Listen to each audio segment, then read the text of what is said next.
going. How's it going, guys? Welcome to After Hours, where we already drank quite a bit and we're starting a podcast now. In case you didn't know what the name of the podcast is, it's After Hours. After when? Hours. Just kidding. Exactly. After where? Hours. After how? Hours. Makes no sense. I almost said bros and brews when he said that. You almost said bros and brews. I did. I almost said it. Well, it's it's such a thing, I mean, that's the thing Derek does too. Like, we're back with another episode of Bros and Brews where we consume blah blah blah blah blah, and he goes like into this really deep, intricate thing of everything he says all at once. He has it down. I don't. I just got the whole After Hours thing. Like, you'll get lost in it. And we drink beforehand. This was supposed to be a sober episode, but it didn't happen. Mainly because we had a flight of whiskey and it was delicious. What I chose was delicious. Anyway, I don't know what the hell you chose. It was also delicious. We had one thing in common. It was the Diablo. No, it was a local brew, like from Flagstaff. Yeah, from Flagstaff, where we're from. A whiskey from Flagstaff called something Diablo. Yeah. Diablo something. I can't remember what it was. That's probably how good it was. And that's fine. But yeah, in case you don't know, in case you couldn't see the caption in the title, this week our topic is comedy. Comedy? Yeah, comedy. Comedy. And whatnot. What? But yeah, I haven't said this before, but I've meant to say it before. If we ever mention a certain topic and you're like, but you missed something, leave it down in the comments. Yeah, I will look at those comments. We don't have a lot of comments. Not currently. Currently, we don't have a lot of comments, and so yeah. Leave it down in the comments. Let us know if we missed something that you think we should have touched base on. If you think we knew those things and should have touched base on those things, let us know. Yeah, most definitely. So yeah, comedy, my guy. That's the basis. And so the random for today is comedians. What are our favorite comedians? Or comedians in general that we very much enjoy? Yeah. I will let Darren go first. Oh, damn it. I have too many. Comedy is one of my favorite things. It's just comedy is one of the things I enjoy the most. But my favorite comedians out there are Bill Burr and Andrew Schultz. Recently. But Bill Burr, amazing comedian. I've watched him since he had his first half-hour special on Comedy Central. Amazing. Didn't know who he was at the time, and then realized just how influential he was in comedy throughout all his years. Like his years on the Chappelle Show, his years like doing comedy and writing, and just he was on one of my favorite TV shows. Yeah, what's that? New Girl. That's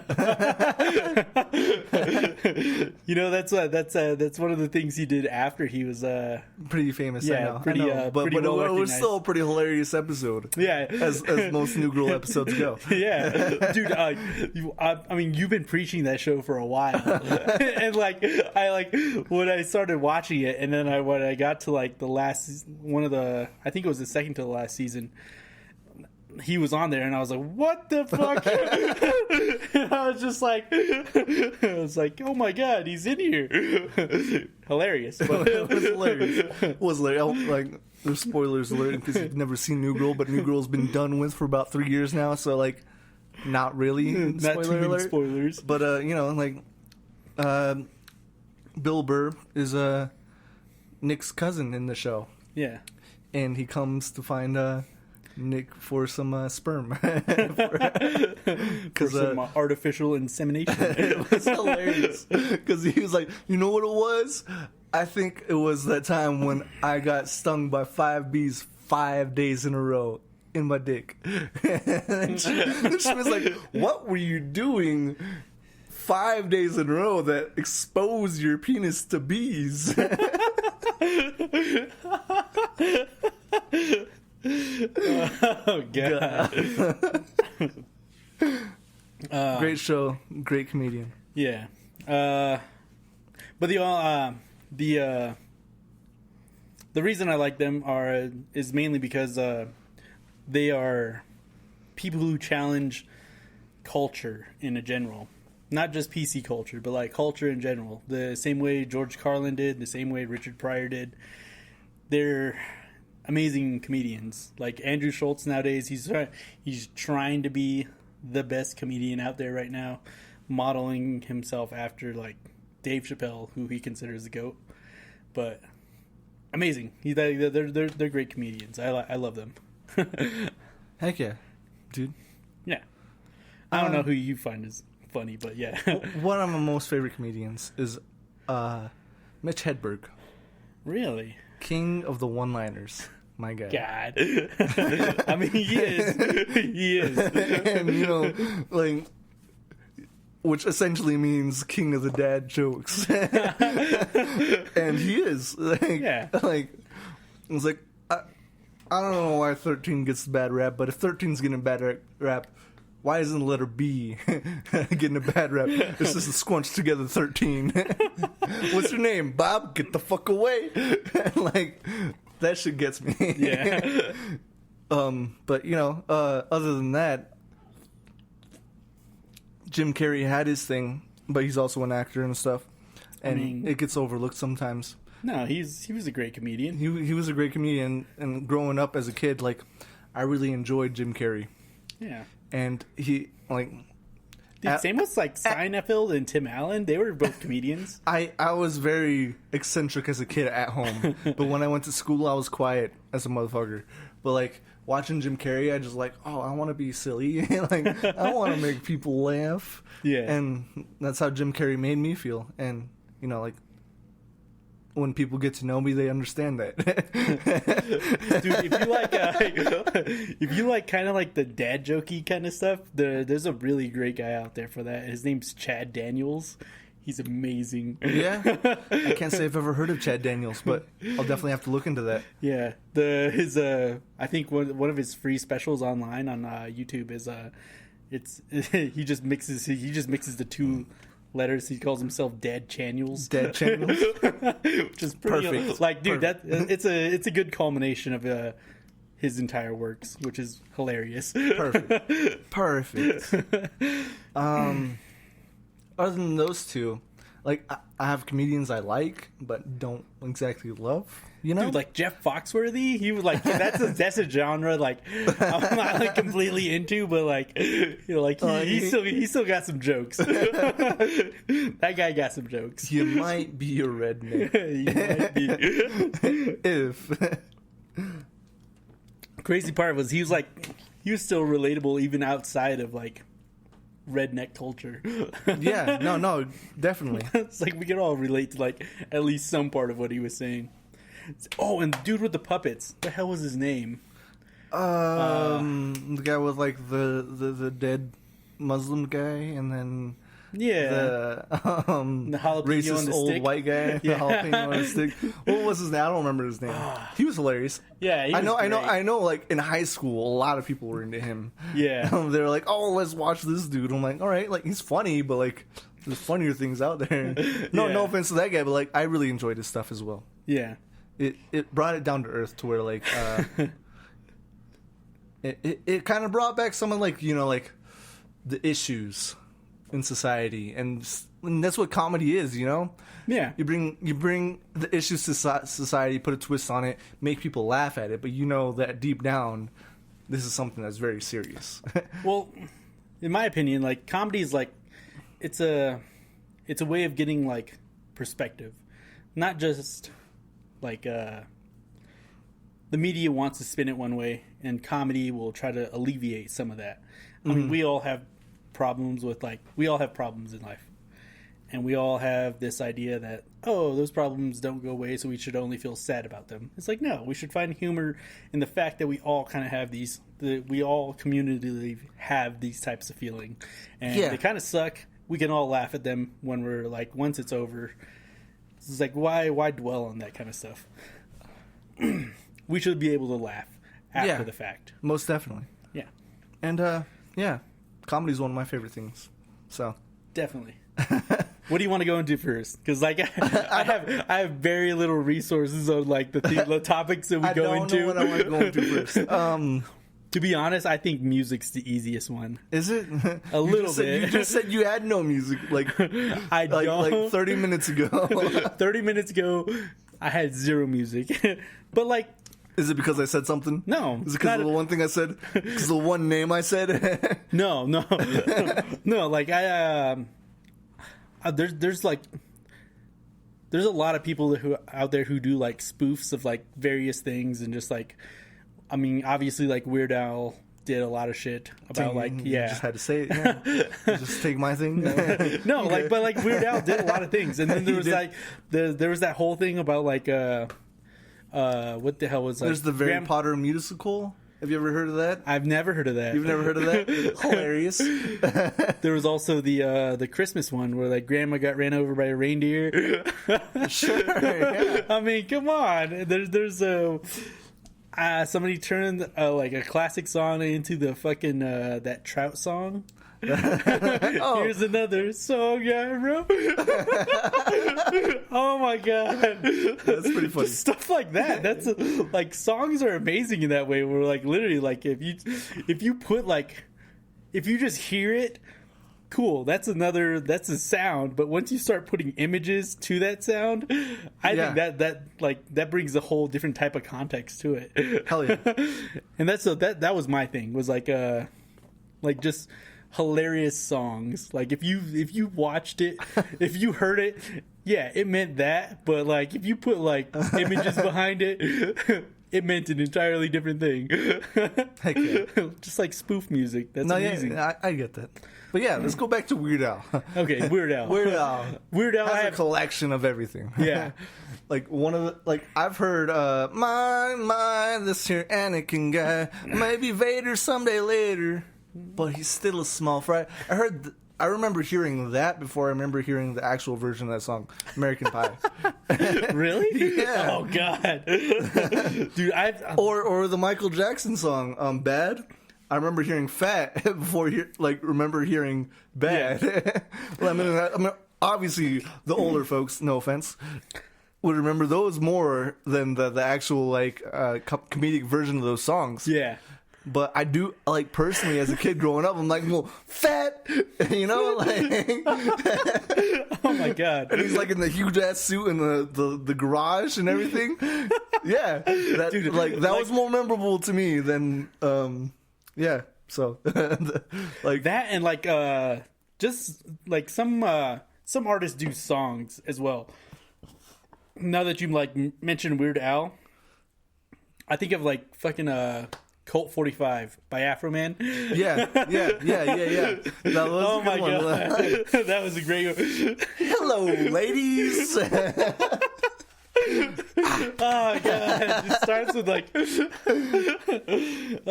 starts out with a good old dad joke, just like it goes into like just complete roast mode. Mm-hmm. It's great. Stuff like that's amazing. Yeah, I love it. I don't know if there's like too much more outside of that, but like, I mean, you could consider like Wrecking Ball. Dude, you can, but I don't think it was meant as a comedic thing. But there was many things that came from it as comedic. Yeah, there was many things made after it. Yeah, I'm drawing a blank right now. Really? Yeah, if you have more, continue, please. What about all the shit that fucking Lil Wayne did with the guitar? Him trying to play guitar and he just plays like one note, like over and over again, just like bending the string. I'm like, you gotta learn how to do that first if you're gonna try and make that good. It's like, you said you could do this. Like, oh, I could be a rock and roll star. Turns out he can't. That's pretty funny. Oh god. I mean, a lot of alternative music, like growing up, a lot of that was meant to be like funny / progressive. Yeah, yeah. 1985 was that Bowling for Soup? Yeah. That was a good one.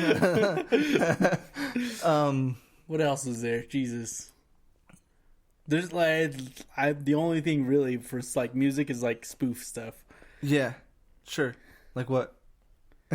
Like Miley Cyrus's song, the fucking the American thing.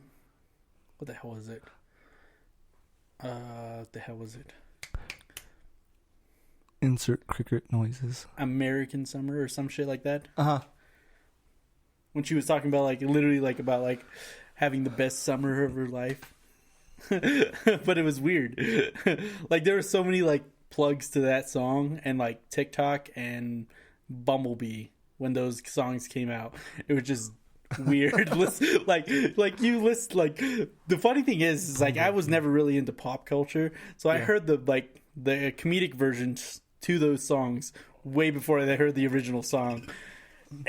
And my friend, he listened to like he grew up playing almost every instrument in his household, which ranged from like violins, violas, pianos, guitars, and drum sets, all the way like to a multitude of different like instruments. Yeah, he was one of those kids. Yeah, sure. So he would always listen to music and just be like really judgmental of all of it. And he would always show me these spoofs of the song before he would ever show me the actual song first. So I would just go like, I was like, this is great, but like I've never heard the actual song. And like when I usually heard the original song, like I mean, yeah, I can understand why they're pop songs and they're like definitely top 40 songs, I guess. But, it's most top 40 songs have like almost the same chords playing. Yeah, and they're like TBH. It's the same key. But it's also one of those things that a top 40 song is one of those things you can also like. That's easy. That's an easy draw. That's like something you can make fun of easiest because people will like come to it. It's obviously it's on the top 40 list, so they're gonna recognize the melody and then they're gonna go for it. Yeah, makes sense. But I had something in my mind. Now I don't. Damn it! I might have gone too long for that. But yeah, no. Music. Again, we've obviously missed a few things. We've probably missed a lot of things. One of the this kind of ties into movies. But there's that point where it's like, making my way downtown, and then like white chicks, you know? Yeah. And then there's Terry Crews. My God. There's Terry Crews right there. Yeah. And I need you. And I miss you. That ties into musicalarity, right? Comedy. Those two mediums coming together at that point. But that part cracked me up so much. I'm like, yes, that's if you're gonna dedicate yourself to a song, you do it that way. You know what's my? You know what part of that movie I found the most hilarious? Well, a lot of parts of that movie I found really hilarious. Yeah, but like just hearing that song, like reminded me of a stupid thing, and it was like. When they're at the white party and he's the one that yells out because he's like probably the only black dude at this party. He's like, "Did you know this is a white party?" I was like, "What?" It was like, "What?" Oh my God! It's like the nerve. I was like, "What the hell?" The nerve. He had like this his face like Terry Crews, and it was like, yeah. The Head and Shoulders guy. No, that's not the Head and Shoulders. That's Old Spice. Old Spice. Yeah. Oh gosh. But yeah. So can we just like parlay that into a movie? Yeah, we can go with the movies. Yeah. Okay. White Chicks was a hilarious comedic movie. Oh God! All of the scary movies. Jesus Christ! I can't say I've seen them all. I can't say I've seen Scary Movie 4, but I've seen 1 through 3. I've definitely seen a lot of them. Like the one that resonates the most was probably the one that resonated most with people who who grew up kind of in the 90s was the what's that? I remember hearing that a lot. But, you know, like, I wasn't young enough to understand what was going on. Like, I know there was a commercial with that started Dude, there was multiple commercials with that. That started with that and everything, and then all of a sudden Scary Movie had that, and I'm like, why is this a thing? But it's just a thing because it was a thing. It was. I understand that now. It started from like I forget what rap song it came from. Was it a rap song? I thought was. it started from a Budweiser commercial. No, it started from a rap song, and then it just kind of got adopted, and then it just kind of like, I think it was a Budweiser commercial actually, and then it got like integrated into a rap song, and then it just became like a main, like, kind of the way like things go viral nowadays. But without the internet. Like, right? Like, it's like, who could afford the internet back then? Dude, you didn't have AOL? Who the fuck were you? I love like the free disc that you had to plug in, and like, oh, now my computer has AOL. But now it's a monthly subscription. Yeah, dude. Fucking early days of the internet. Dial up. God. That's a joke in itself. Yeah. Wow. Like, compared to now, like, you plug in, you got internet. What? Dope. What about me calling people? Like, you got a cell phone? Yeah. Don't worry about it. Don't worry. We do that too. Dude, just like in the span of like me being a child to now, ridiculous. A little ridiculous. What other movies? Comedic movies. Harold and Kumar Go to White Castle. Oh my God. Was substantial in me growing up with comedy in my life. Yeah. My gosh. like it was like when I watched it, it was like a lot of the movies I watched in terms of growing up. Like, if you think we're about, probably ahead of where I should have been watching it at that time in my life, you know? Yeah. And Harold and Kumar was on that list. Bro. I think that just like legitimized a lot of people's like addiction to whatever the hell they were addicted to. Because it was like, it was a movie about like solely being focused on one thing for the whole night. Yeah, dude, that's your thing. That's your whole draw for the whole night. like that part where it was like, "Hey, dude, pull over. I gotta go pee." that part, like I play games online, and that still things like, "Is this your special bullshit?" Oh God, I can see somebody in Fortnite saying that. Is this special bush? Oh God! Like it's still a thing, you know. Like, and then the whole part, like, where he like sees a huge bag of weed while he's in, like, he's about to bust his buddy out of jail, and it just like goes to the cutscene. And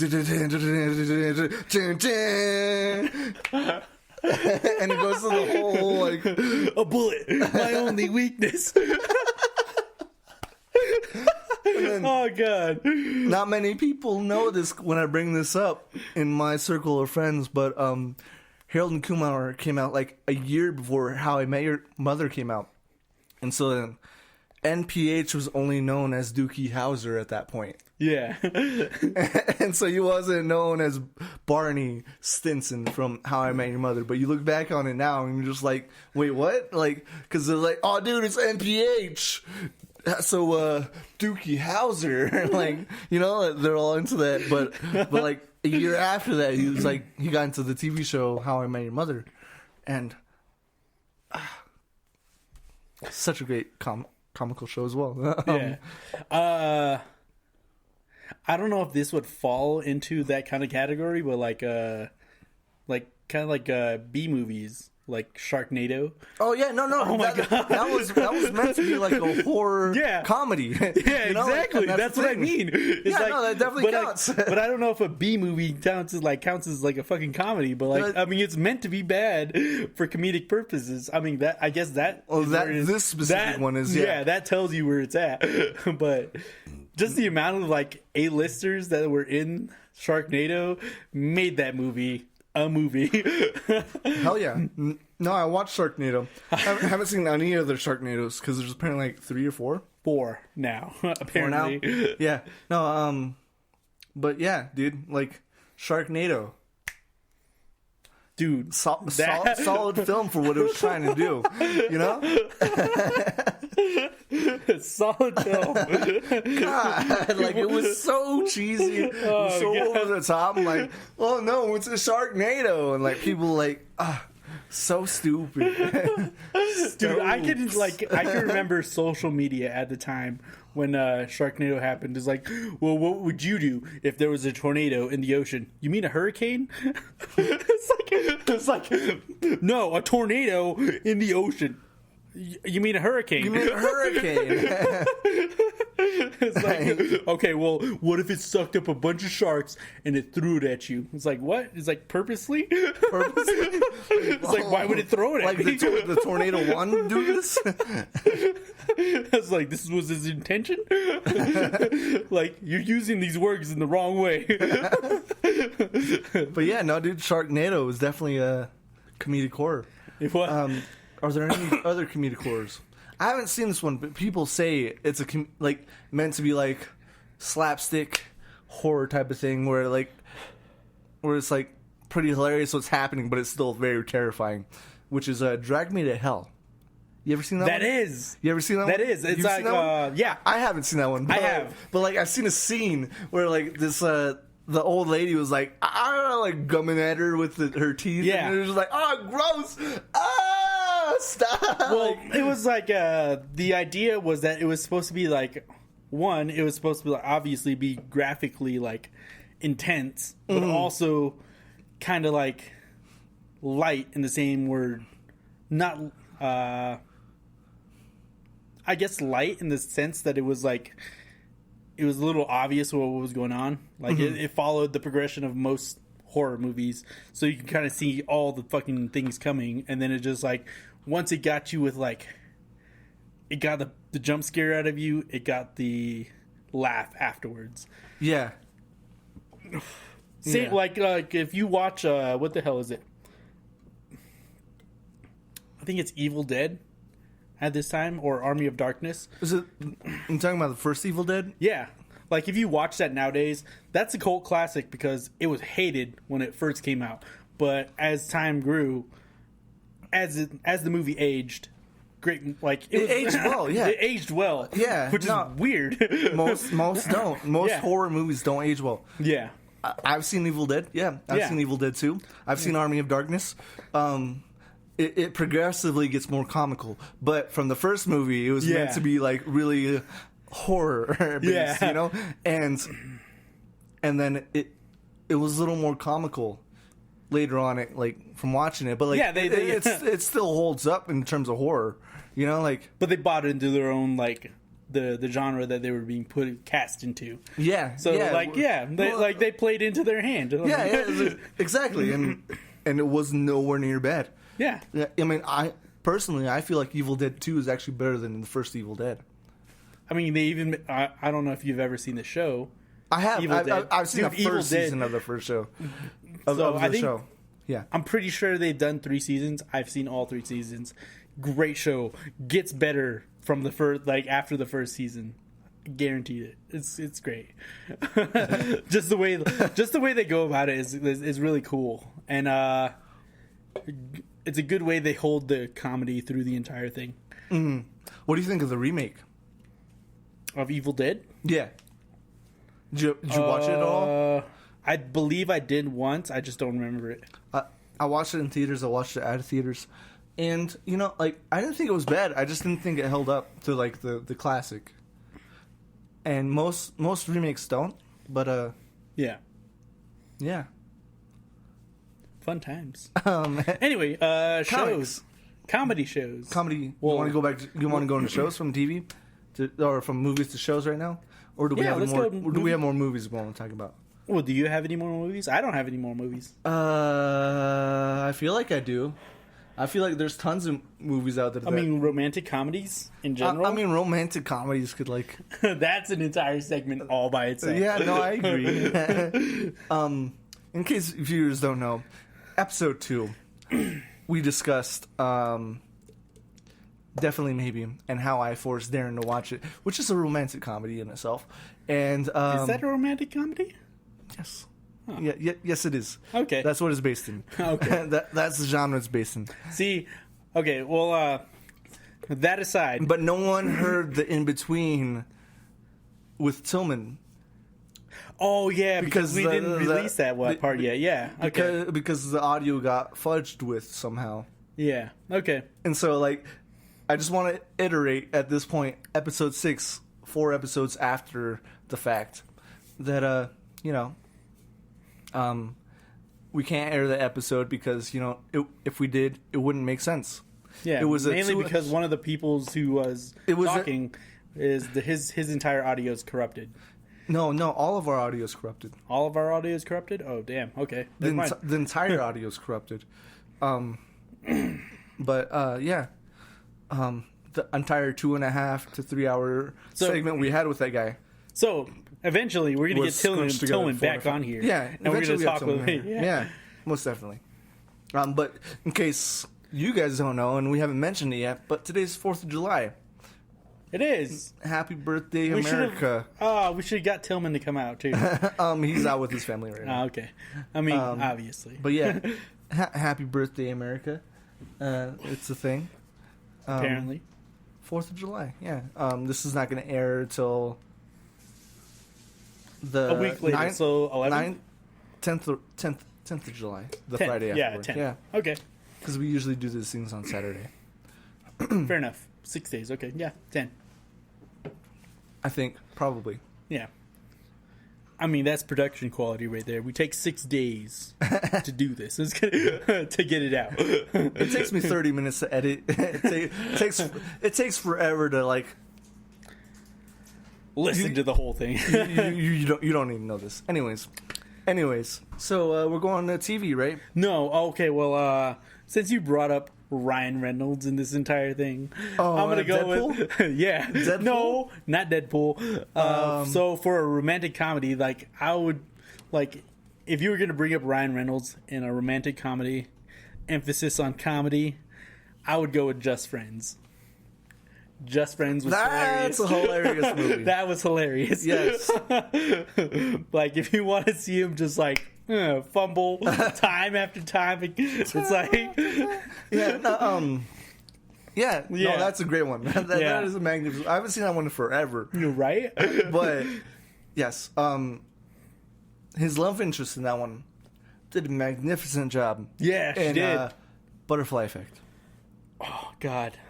With the one with Ashton Kutcher? Yeah.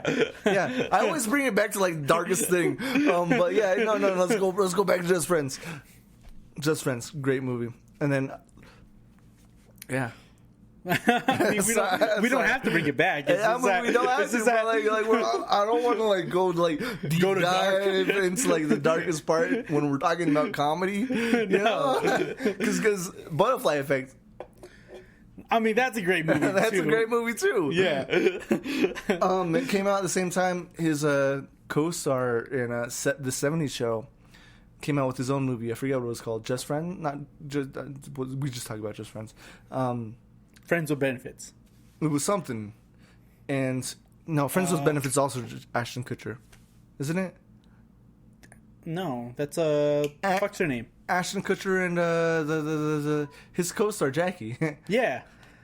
That is with Ashton Kutcher as well. Is it? I'm pretty sure. Damn. But all right. But Butterfly Effect came out at the same time. His co-star who played Eric Foreman, what's his name? Topher Grace. Topher Grace, yeah. Came out with a movie. And his movie beat him in the box office. And it was like a feels bad moment. Really? Yeah. Oh, God. That is a feels bad moment. Dude, Hyde? My Best Friend's Girl, I think is what it's called. Okay. No, that's Dane Cook. Shit. There's so many romantic comedies. Doesn't matter. But when Butterfly Chuck and Larry? Oh, my God. Chuck and Larry. Is that Adam Sandler? Adam Sandler movie. Oh, God. Adam Sandler movies. That's another one. Dude. There's so Big many. Daddy, like we quote Big Daddy like The most. quite a bit. I was like, "What do you want? Lasagna? What the hell's wrong with you?" What the hell's wrong with you? What the fuck's wrong with you, kid? Oh god! I was like, "What's this game called anyway?" Like, I win. It was like really good meme. Like, it's like hip hop anonymous. You ever seen that? Yes. Oh my god. Oh god. Damn you! You give him all the easy ones. Oh god. Hip hop anonymous. Oh, the goddamn progression. Oh my god. But yeah, Big Daddy was one of my favorites by Adam Sandler. Dude, Adam Sandler came out with some great comedies. Personally, do you feel like his comedies has like slowly progressed or digressed? How would you say Digressed. that? Digressed? Like from like his earlier films to like now? Like, I think he's I don't know if you've seen like some of his newer stuff that he's been putting out on like I've seen more of his drama than I have his comedy. yeah, like he's trying to put out like he's definitely doing more drama and trying to keep up with comedy, I would say. That's only my opinion. I don't know if that's true or not, but it feels like he's trying to put out more drama and keep up with comedy at the same time. But fact is, he's selling his movies. He's relatable, and He's got his Netflix contracts. he does. Like, He's got that thing on lock, son. Whether or not Netflix makes money off of those, he's making the money. Dude, that's the last one he put out with where he's a gems duel. Uncut Gems. Uncut Gems. I've seen that. Yeah. I watched that. Thought it was gonna be a comedy. It was more of a drama. No.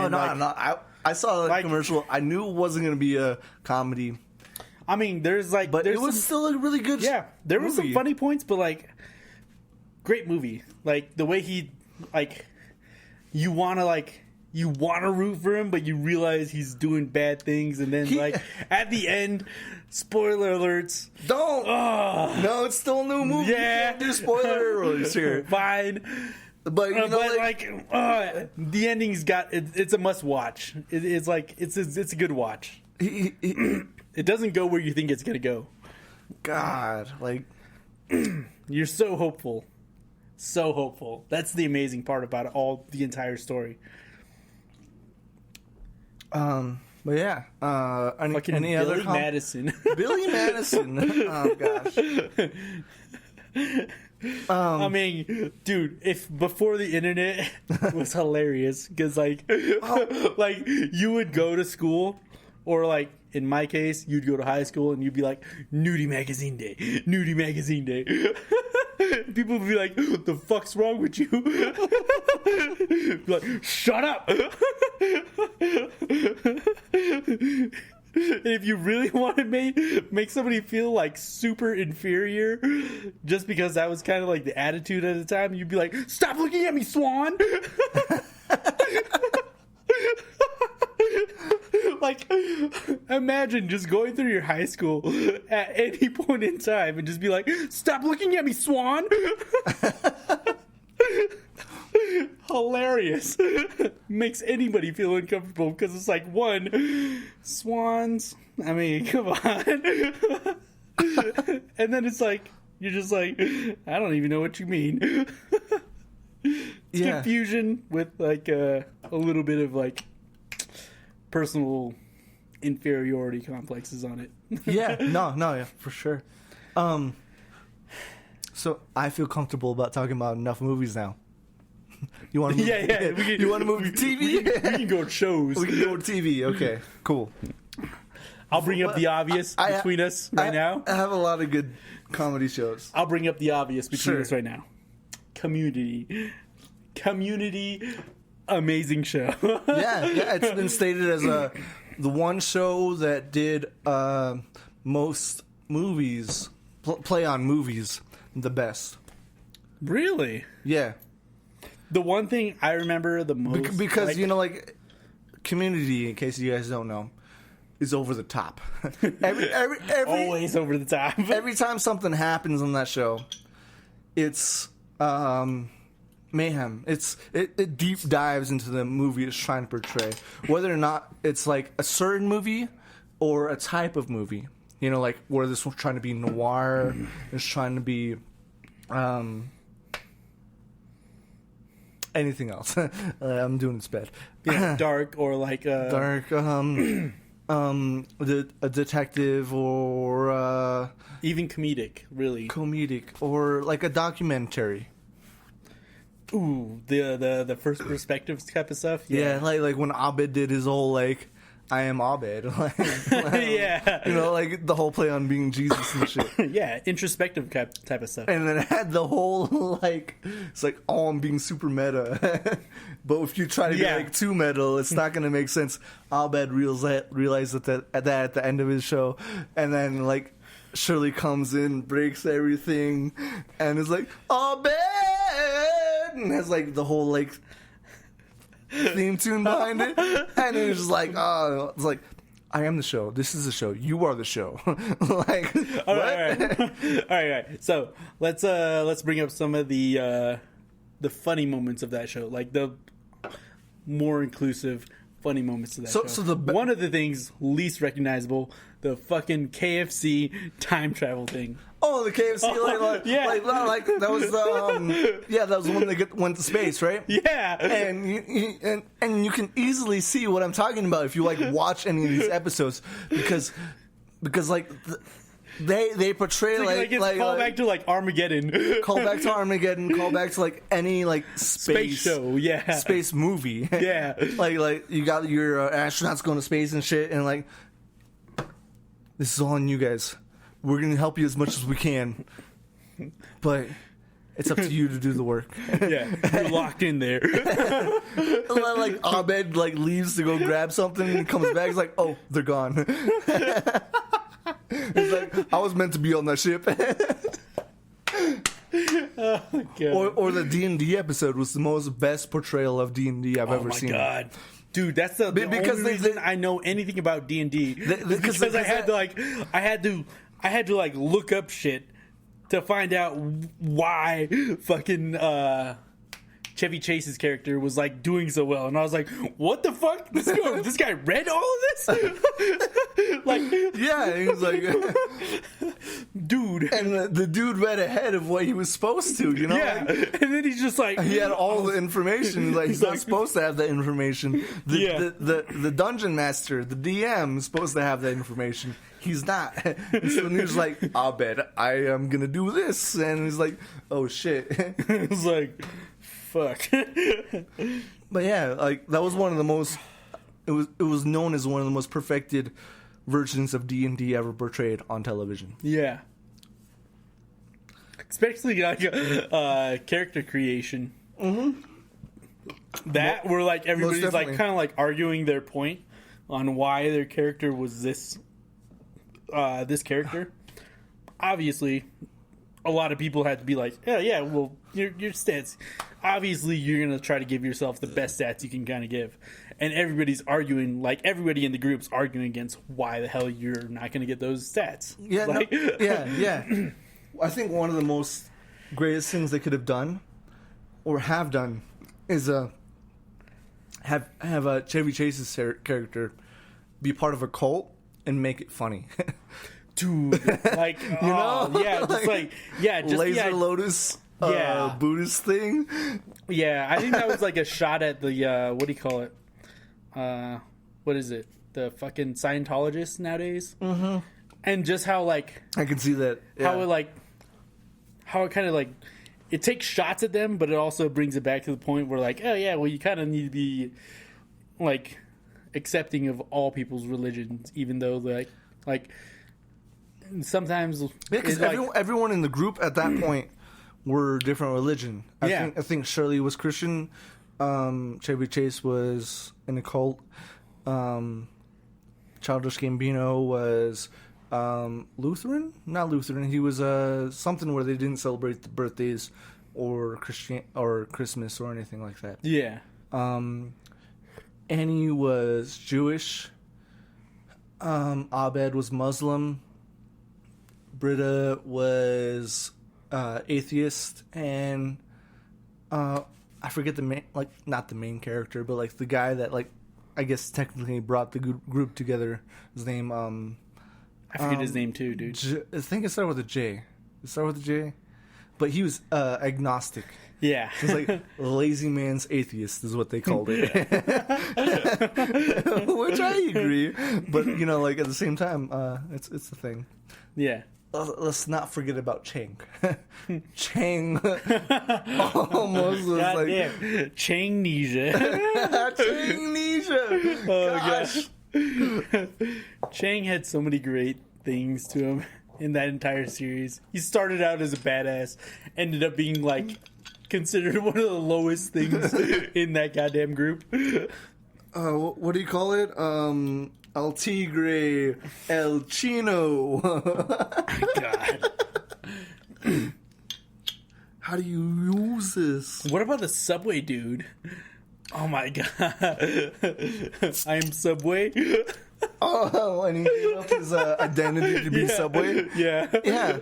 And Britta fell in love with him. She just fell in love with how detached this person was. It was like, who were you before you were Subway? Like, yeah, and how you wanted, like, how could you give up who you are? It's like, well, it's like, just for 2 years. It's like, and in then 2 years I can live however I want. Yeah. It's like, that hits home for so many people. It's like, I'm willing if I to give just up my go through identity. all of this, if I just go through this, I can be who I truly want to be. Yeah, and that only happened because the school had this whole thing where you could only own a shop there if you owned 51% of if a student owned 51% of the company that was there. And they like, oh, well, Subway can't do that. And then they just made a human Subway. And it's like, wait, what? Yeah. They promoted a human to go to college, be a part of Subway, and run the Subway shop. Yeah. Technically, he didn't run the Subway shop. Somebody else did. And he was just Subway the human. Yeah, in college. the human. Subway the human in college. Hilarious stuff. No, but yeah, Community. If you haven't seen it, great watch show. it. Great show. If you haven't watched it, watched it. Too many callbacks. One thing I have to say though, we can't talk about Community without talking about paintball. Oh God! At this point, I believe they have 4 paintball episodes, or 4 paintball. One every season. They don't though. What? No, all right. There's one season they have that they talk about having not the paintball season, and that's like the spy version of paintball. It was no, Hot Lava happened in the middle of the season. Yeah, it was one of the. There was at least 2 seasons they did not have paintball. Really? Yeah, because there's only 4 great paintball wars, huh? Yeah, and there's like 6 seasons.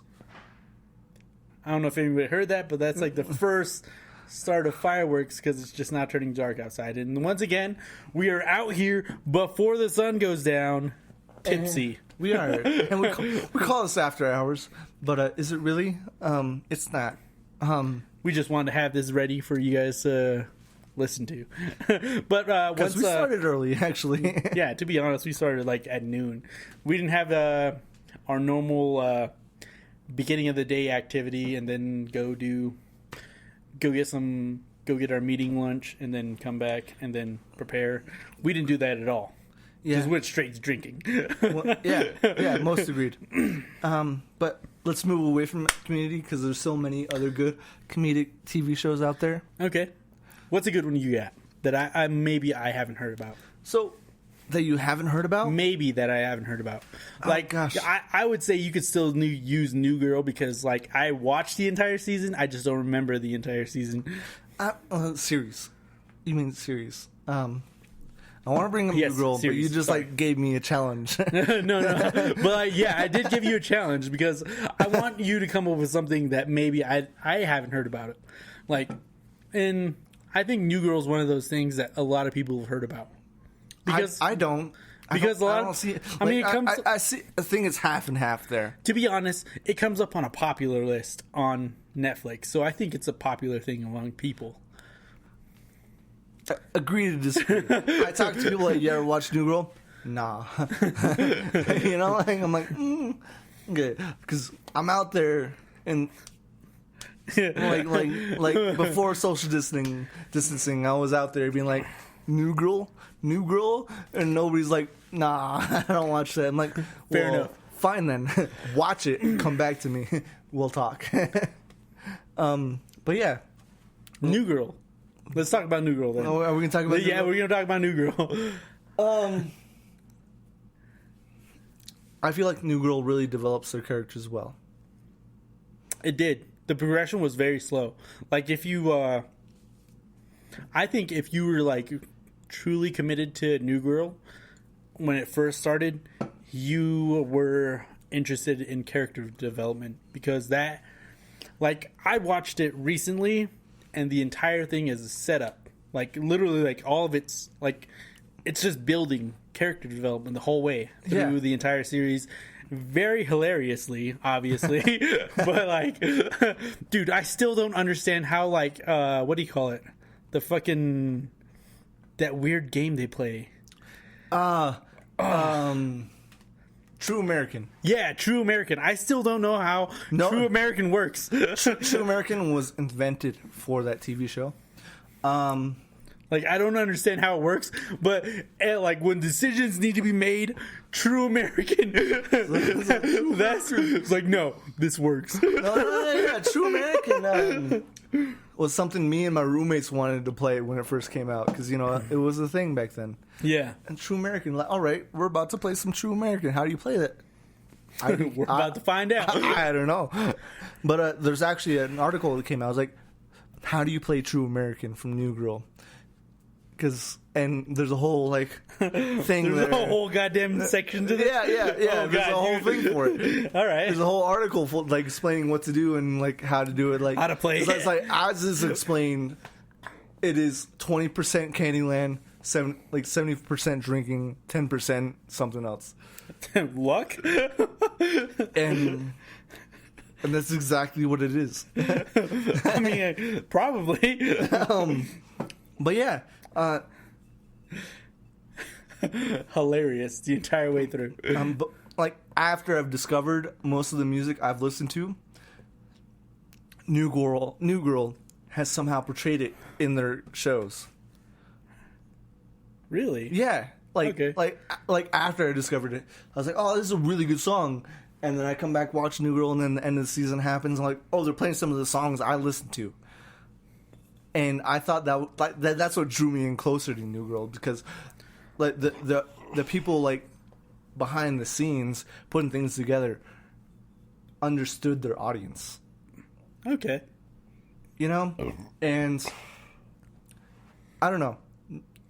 I can't express how much I want people who are listening to this podcast to watch New Girl if they've never seen New Girl, because if the people I'm thinking of who are listening to this podcast are in that age group, which I'm not even in that age group currently in terms of New Girl, but like we understand the struggles of living day-to-day life, and they show that. Yeah, they portray it very well. Yeah. You know, the one it's kind of similar. I don't know if it is kind of similar, but the bitch in Apartment 23. That one. I've seen 3 episodes. Really? I've only seen 3 episodes. Oh my god. The first 3 episodes. Like it's great in the sense of like being misunderstood the entire way through. Like the entire way through you think that she's being a bitch the entire time. It's like, no. She's acting on behalf of a lot of people. She's it's the portrayal of being misunderstood the entire way through. There's no simpler way of saying that. Is that it's being like, oh yeah, people see me as a bitch, but I'm not. I'm literally acting selfishless. I'm out acting selflessly in all my endeavors. Yeah. But then the reason people see that she's a bitch is that obviously she gets something out of it in the end too. Yeah. But her intentions are obviously always good, and they always benefit everybody else. But she ends up getting something as well. So it's not like she's a bitch. She's just an opportunist at that point. Yeah. Quick shout outs to some shows we might not mention. Yeah. Because we mentioned earlier, How I Met Your Mother is a good comedic one. 30 Rock. 30 Rock. Rock's amazing. Love that series. One of my favorite first comedic series. The Office is pretty hilarious. And, if we start talking about Office, I could bring up so many different things. I'm not sure about Darren, but yeah, The Office, both UK and the US version. Top Gear. Love that show. I don't know Top if anybody. Gear hilarious? It is. Okay. So hilarious, Okay. dude. Like if you're like any kind of mechanic or gearhead at all, Top Gear, hilarious show. Mainly because they take they take stereotypical things in the world and they kind of disprove it. They obviously make fun of it a little bit. They have a fun time with it. Sure. Let me just bring something up that is against the grain, I guess, which is hilarious because if you know what show I'm about to talk about is Parks and Rec. Parks and Rec, I think, is more hilarious than The Office. Have you ever seen Parks and Rec, Darren? I have, actually. Great show. Dude, fucking everybody in that show was amazing. I can't look at the attractive chick that was a nurse. Annie. I can't see her in any other role. And she was just in a movie in a movie that just came out with Arnold Schwarzenegger. And I can't see her any way. She was supposed to be like this stoic killer. Obviously, it's a comedic movie. Yeah. So it's called Killing Gunther. She's in it, and I was just like, "That's Annie." I was like, "There's no." Yeah. I was like, she can't be any other role. Like in my mind, she's burned. That image is burned in my mind. Sure. And I think the first season is only 6 episodes long. Is it? I think so. Maybe a little bit longer than that. I thought it was It's a not little more longer. than 10. Yeah. It's not more than 10. And I hated the first season. I pushed myself through the first season of Parks and Rec. Parks and Rec, yes. That's the first thing I've heard about Parks and Rec was literally you have to push your way through the first season. But after the first season, it gets exponentially better. Yeah. And like most series, I would not recommend that way. But this one, top notch. Yeah. Do you know the other one I can recommend in that same perspective? Arrested Development. Amazing show. The money's in the banana stand. The money's in the banana stand. I don't know how any clearer I could have been. The money's in the banana stand. Have you seen the most recent season of that? Huh? Have you seen The one that they just brought back? Yeah, from No. Netflix or anything. I remember watching the commercial for it. It was he was talking to Michael Cera's character, and it was like, "The money's in the banana stand." That's a saying, right? People say that.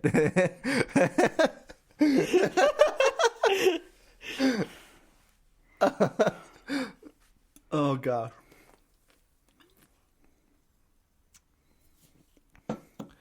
But yeah, I feel like we spent quite a bit on Community in terms of talking comedy.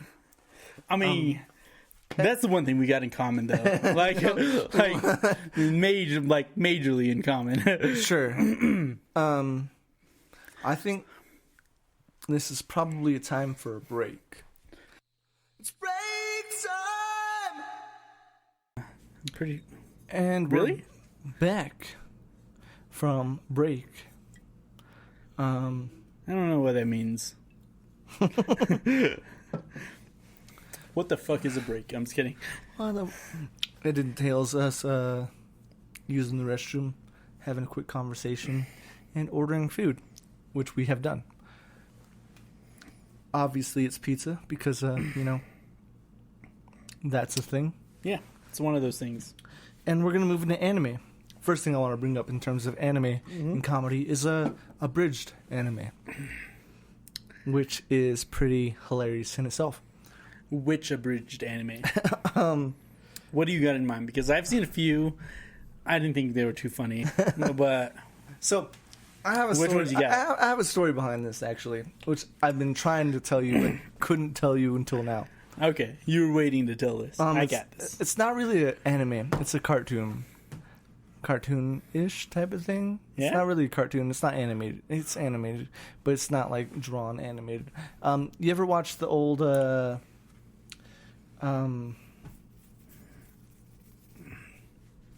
Transformers things where it was like kind of 3D? Yes. Yeah. And then there was the rat. There were animals, right? He was a gorilla and whatnot. Yeah, it was called Beast Wars for a while. Beast Wars, yeah.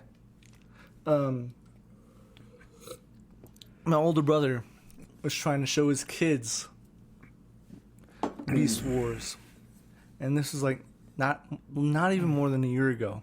He was telling me about this. He was trying to show his kids Beast Wars. And he wanted the internet. He couldn't find it anywhere except for YouTube. Yeah, but he ended up my older brother has no clue what abridged is. Yeah, he ended up finding that abridged version of Beast Wars, showing his kids, and they're like cussing. They were saying some stupid shit. He was like, "What the fuck is this? This is not what I was trying to show my kids." And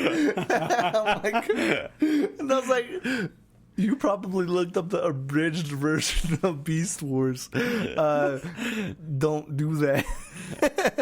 If it says abridged, cut it off. If it says abridged, don't do it. Bro, some of the Dragon Ball Z ones, though, of abridged versions are like, some of them are top notch. Yeah. Some of them are top notch. Some of them are just, some of them are wretched. Yeah. No, but which is like a different type of comedy all in itself. It's like that's a no. Leave it there. That's a no. No, yeah, I just find that super hilarious. That my brother was trying to find Beast Wars and he found the abridged version, and just like, it's like, okay, we're watching this. This is great. Watch it, and then some shit started happening. Like, this is not what I remember this being. God, that is a good one. But do you like, in all honesty, do you have like any anime out there that are comedy, like solely purpose, like solely meant for comedy? I don't think. To be honest, I don't think I've ever thought of one. But I do think anime in itself brings like all forms of like everything into it. Like it's not just drama, it's not just action. Yeah. Like, even the most serious animes I've known has pretty good comedy in it. You know? Yeah, and that was kind of my point. It's like, what are your funniest moments in anime? Since like, to be honest, I don't think there is a comedy anime at all. But there's anime based on comedy, kind of. Is but there? It's no, because I don't think I've ever encountered one. I mean they go into the whole section of what they're doing, right? Like, to be honest, there's always going to be comedy in anime. To be honest, whatever anime you're getting into. To be honest, the closest I got to like comedy within anime is Shin-Chan. But it was like, it wasn't the type of like comedy I like, which is why it was never appealing to me. But it is, to be honest, it's a really funny anime in general. But like, and it's meant, and it really does, like, it really is comedy in the sense that it's like it's playing on like a lot of satire stuff. Yeah, but it's something I wasn't drawn towards. But it's a comedy anime. Yeah. One thing I think of is currently is FMA Brotherhood. Mm-hmm. They always play on the whole thing that Edward is short. You know? Yeah. And they just get into the drawing of like, holy shit, this is not the drawing I'm used to, like the quality of drawing I'm used to, but like it's like Edward being like super mad and then Al being like, hey, it's okay, brother. Hey, brother. Yeah. It's fine. God. But yeah, in terms of like anime comedy, I don't think there's too much out there. I mean, there's a lot out there, but it's not meant to be just comedic. It's like drama, but like it also has comedic aspects to it. Like the show we're watching currently, Food Wars, it has a lot of comedy in it, right? Does it not? Yeah, it does. But like it's not to be taken too seriously. It's not the serious portion of it, though. Yeah, it's not. Well, the fact is, the show's not to be taken too seriously. It's you got to have a light heart to view the thing. Yeah. So I get it. I just don't think I've watched too many of them. Mm-hmm.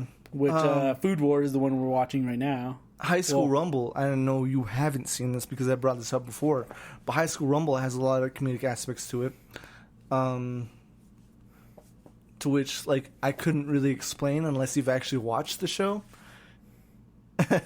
To be honest, there's a really short show that's only 12 episodes called Bento, which is about bento boxes and how they fight over them. Great comedy if you're looking for comedy.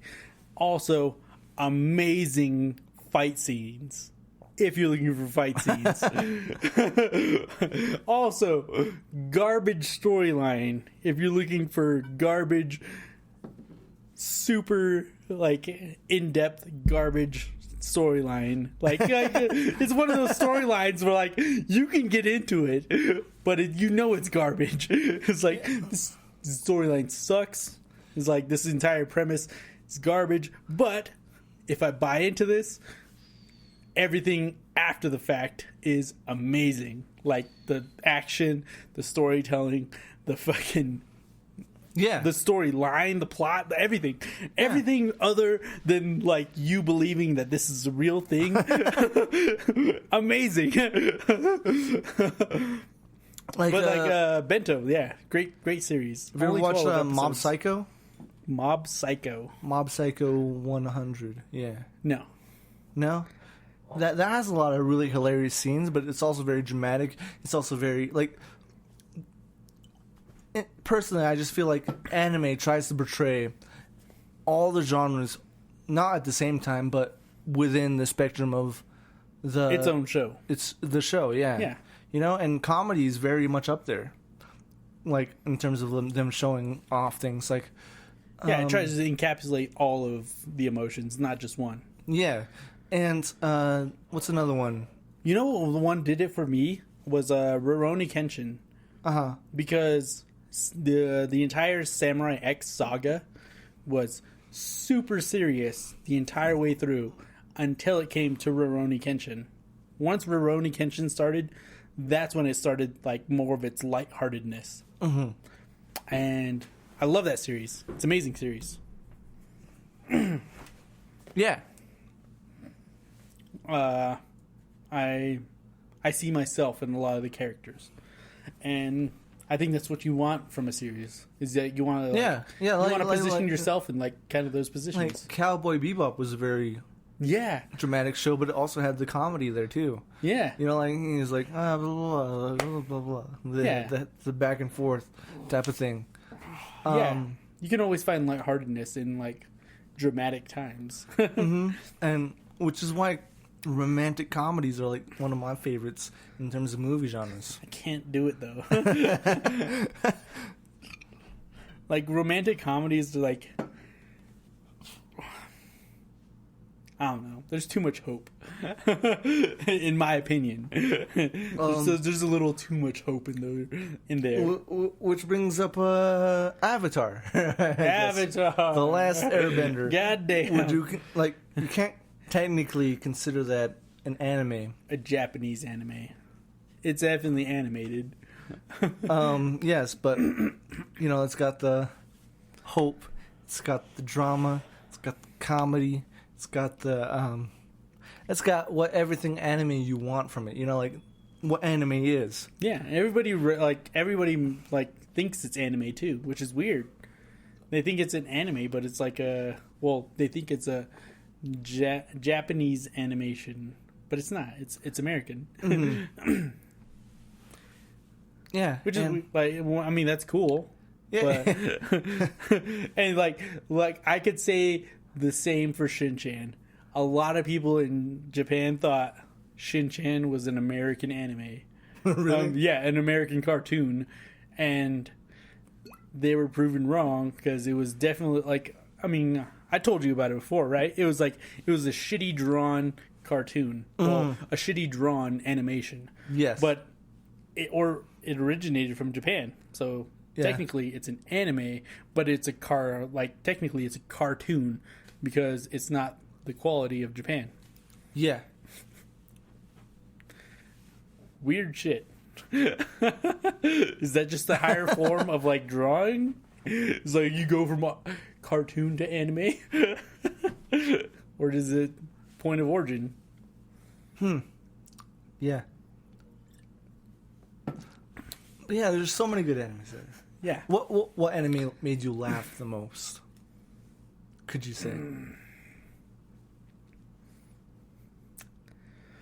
Shit. Are we talking just anything animated or just actual anime?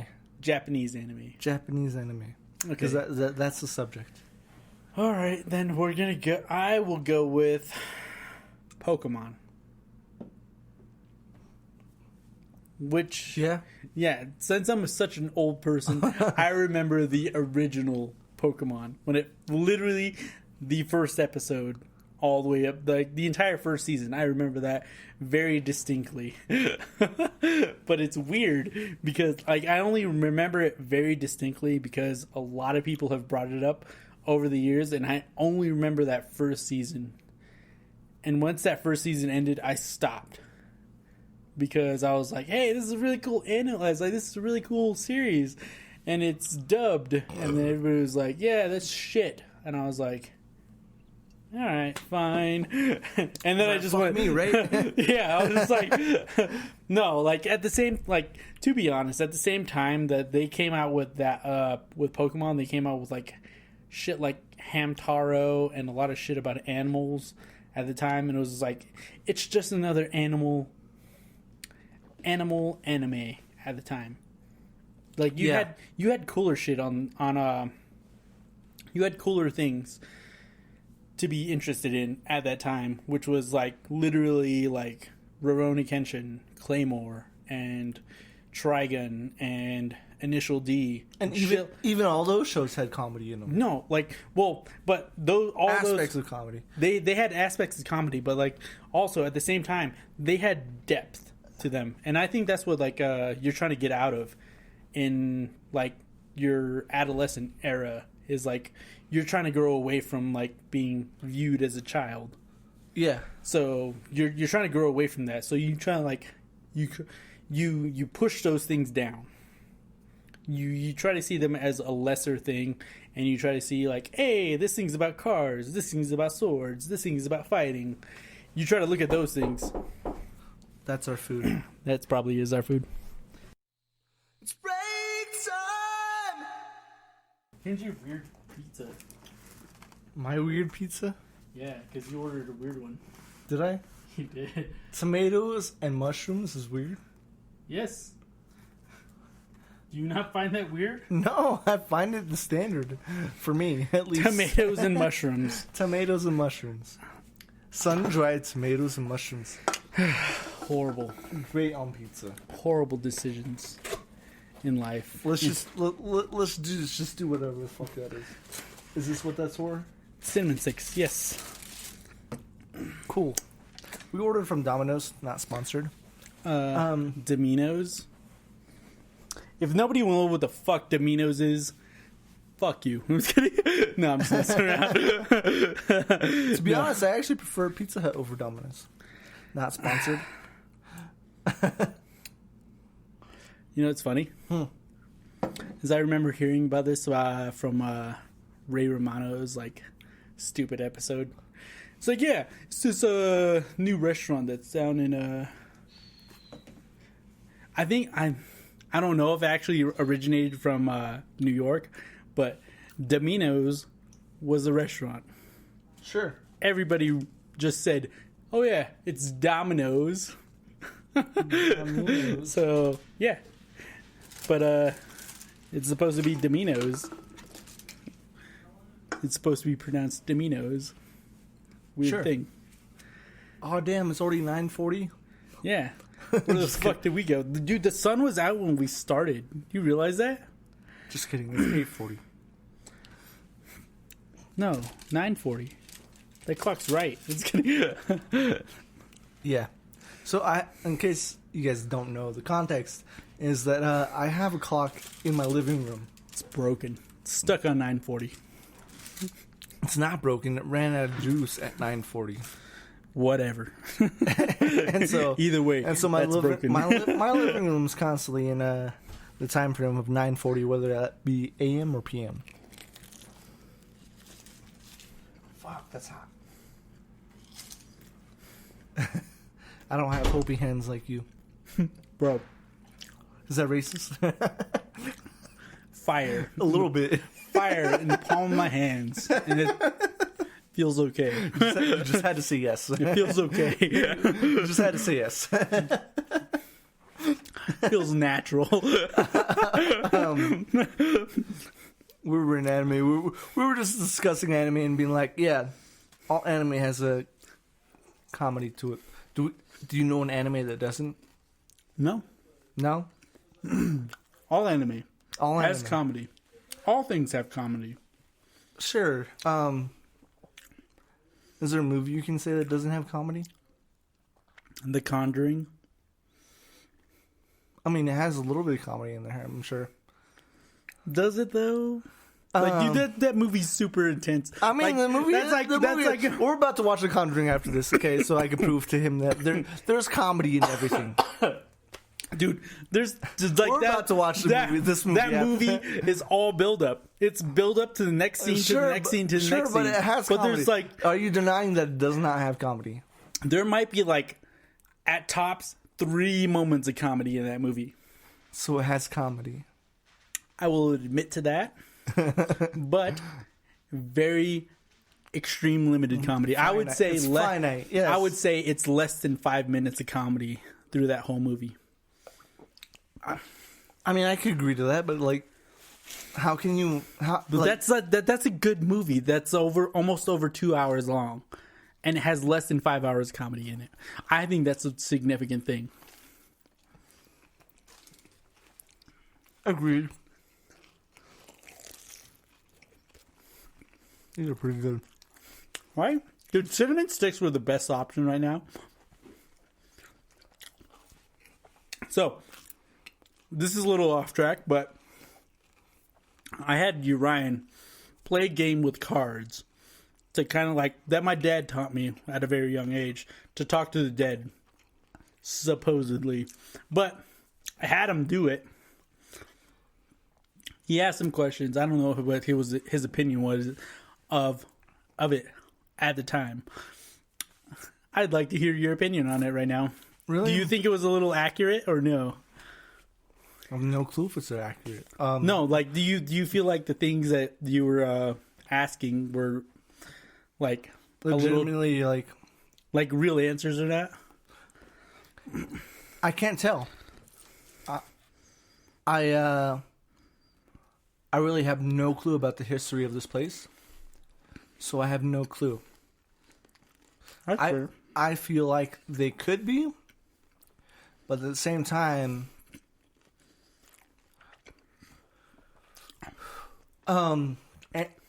it felt too realistic when I was asking questions. I don't know if you felt that as well. I do.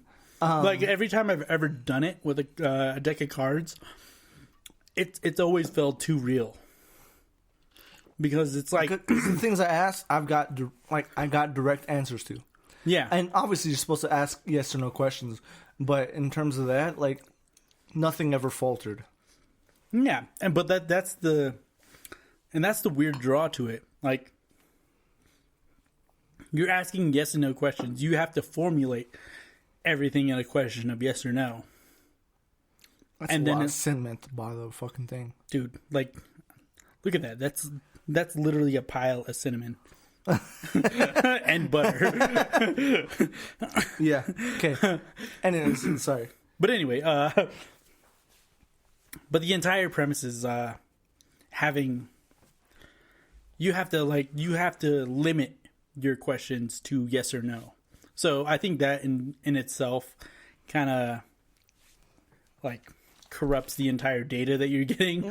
almost takes away. Yeah. Yeah. I think it corrupts the questions you're asking. You're cutting a lot of range out of it. But at the same time, you're dealing with a yes or no answer. You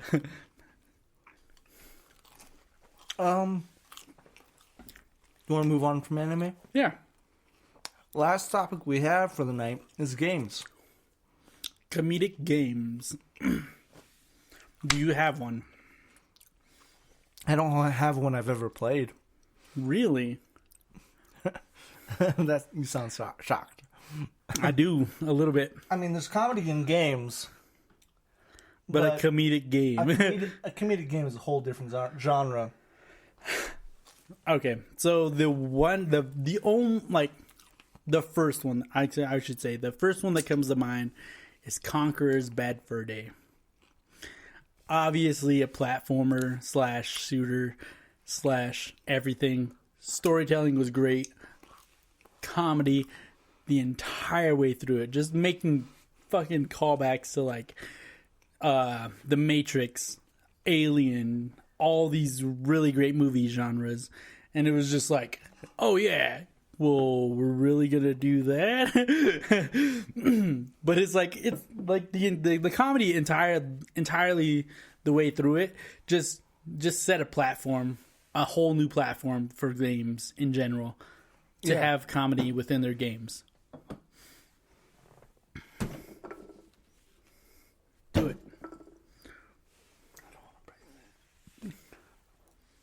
Where'd the lizard go?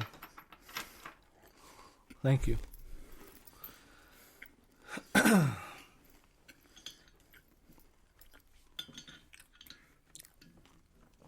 But one of the things I do call back the most on is from that game. Is when I see my friends who were on that stupid game at the time, literally when like Conqueror's Bad Fur Day on 64 was out, is like press B, it'll make me hava. And it was one of the first things you could just say to somebody, and it was like, oh yeah, I could call back the entire game. It was amazing because it's like it involves jumping on boobs, pissing on rocks, like stealing cash, doing all these obscene things, throwing poo and corn into like a poop monster's mouth. It's like it had all these hilarious callbacks in one single game that was amazing. Yeah. I guarantee you that the thing got banned multiple times before it even like years after it got released. So like when it came back, it obviously had all these like stupid little bans and shit on it, but like it was still an amazing story of like how Conqueror's Bad Fur Day was just this weird, obtuse little thing in its own genre. Yeah. Literally like became its own thing. It was amazing. It was one of the most amazing games I've ever played. I remember playing South Park, the game. Not as great. To be honest, not as great. And it had the whole thing, and I thought the most hilarious thing about it was that it included actual cussing in the game. Yeah. Which was new to me at that point, you know? And I'm pretty sure new to most games at that point. And yeah, that was hilarious to me. Like, there was the, I don't even remember what it was called. I know it was like was it the South Park game? Was that what it was called? It was like a snowball fight, wasn't it? Yeah. Yeah. And where you could like pee on the snowball? There was Carmen, there was everyone there. Yeah.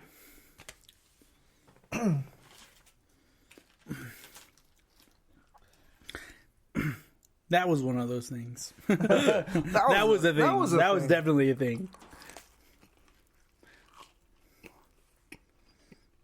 Dude, but like... Apologies, we're still eating. Yeah. To be honest, I don't think anything since Conqueror's Bad Fur Day has ever topped it. That was a legit, like, I'm pretty sure you could go into like one of these games like Duke Nukem or fucking Stan, where literally like they just like completely like tried to like shove nudity and like cussing and everything in your face. You know, it was a hilarious one. What's that? I don't know if you've ever played this one. I might have brought this one up beforehand. Mm-hmm. Serious Sam. Yeah, you have.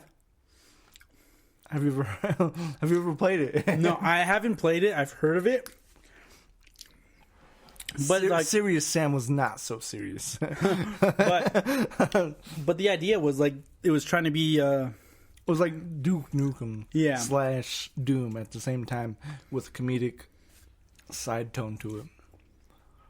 Yeah, and I think games like that like literally just tried too hard to be too edgy. No, and that's exactly what Serious Sam wasn't, though. But I'm just speaking about for the time.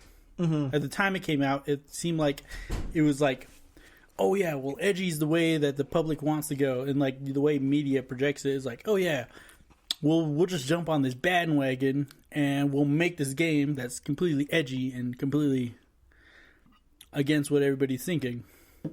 That's what it felt like at the time. That's the only reason I never got into it. It was the same way with Duke Nukem. Duke Nukem was edgy in the sense that it had gore and it had a lot of real world things in it. Obviously, one of the things was going into a strip club at one point during the game. But that wasn't the whole point of the game. Wasn't that he went to a strip club.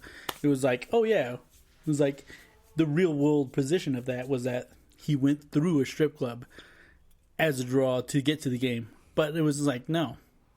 That was a one segment of that game where he went to the strip club. And then it just became this whole thing where like, oh yeah, well look, Duke Nukem's just about strip clubs and girls and whatever. And then they just completely deep dived into that and they just like based their entire game around that position. That's what I think it was. Is that that game sold out to the media. Mm-hmm. And Conqueror's Bad Fur Day didn't do that. They made fun of fucking everybody. They shitted on so many different things during their game, and they didn't give a shit who they gave shat on. They just went through the entire game, made a spoof about everybody, and then just like said, "All right, cool. I beat all of that. I'm done." And then it was a cult classic for that one thing. Yeah. But I can't discount what everybody else thinks. Like, cause yeah, for sure. Obviously, we played games with humor in it. Yeah. That's your most humorous. I have no clue. Like, we came up with this idea last week. I've thought of many things. Games with humor is not one of them. Games have humor. I know that. Dude, emotes in general, like Fortnite that like pretty much developed emotes. Sure. Well, popularized emotes. All right. The first thing I remember getting teabagged in was Halo 2. Yes. Right? And like that's been around since online gaming was a thing. Yeah. Maybe even before. Do you even know why teabagging was a thing? Probably not, but okay. if you want to get into that, sure. Let's do that. One of the dumb things about like the graphics engine back when Halo 2 was a thing is that a dead body on the floor, if you teabagged it, like it literally sucked the person's face up from the ground up into his groin area. So it was like, oh yeah, I'm dead. So now, the only thing I can do is my face is brung up between your legs, and then it's just like up in that groin area. And now it's like, it's fucking horrible. It's just a regular thing. And you know, like, so like if you literally like teabag somebody, it looked like the only thing they were doing was coming up and sucking your nuts.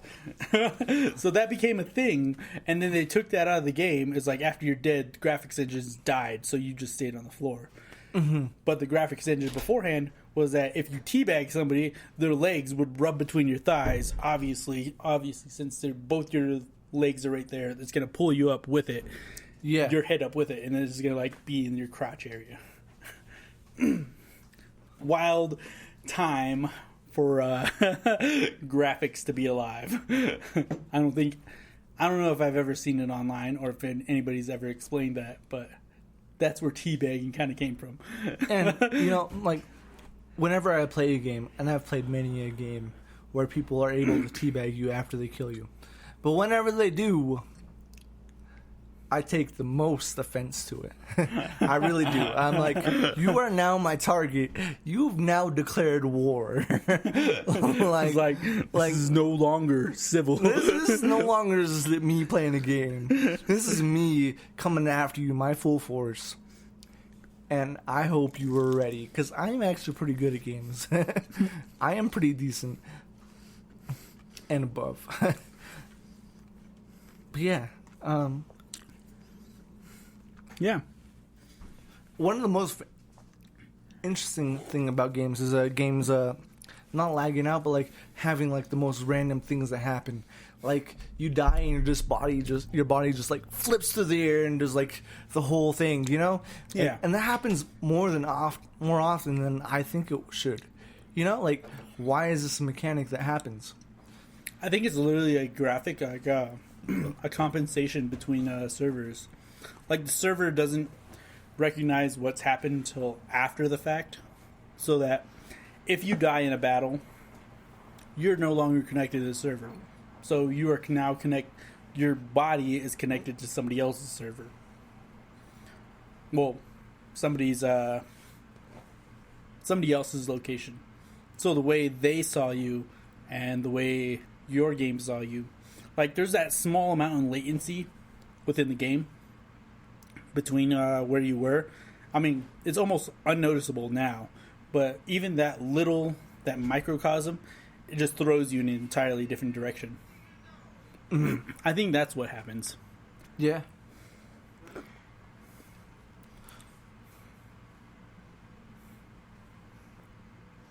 Okay, yeah. But games. Funny games.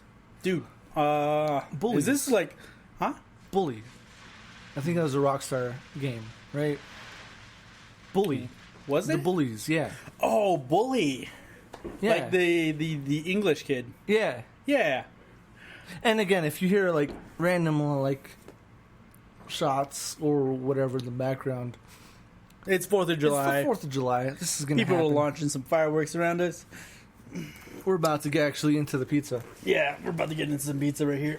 You want to put that on the table over there? I shall. Donka. Hopefully. Oh, yes. It was the pepperoni jalapeno pizza that we got up first. Jalapeno pizza. The best kind of pizza. Okay. But anyway, do you have any thoughts on anime? comedy anime? Games. Oh, comedy we're in games. games. Comedy games. We're Sorry. in games, my guy. Sorry. Comedy games. Dude, this is where I got like, this is where the party smart kicks in, I guess. Hashtag not sponsored. Not sponsored. If we could get sponsored by Party Smart, we'd be golden. I wouldn't ask for money. I would just ask for infinite amount of Party Smart. Yeah, just send us more. Because, you know, it does We work. depend on it. Like, currently we do. Yes, that is a fact. We saw it one time, we're like, let's try it. Worked out so well. And, you know, if you're doing a whole night of drinking, I think you should too. Yeah. 1 second.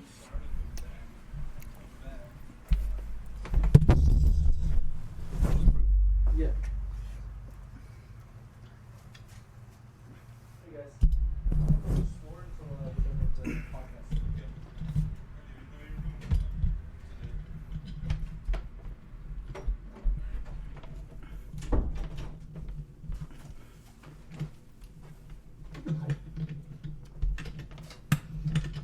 Hold on.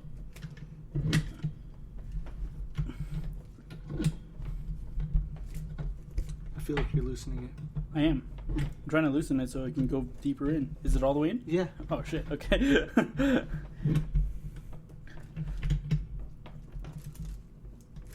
Cool.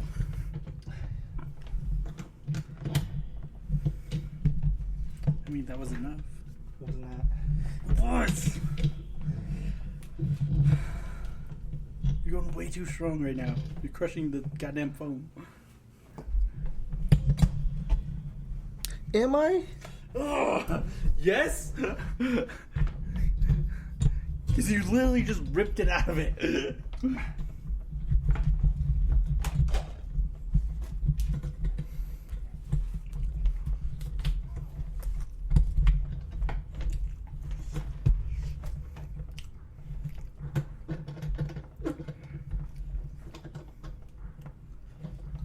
All right. Thank you.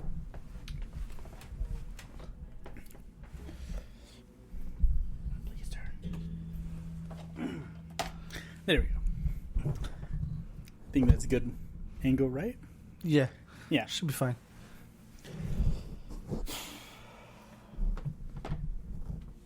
Okay.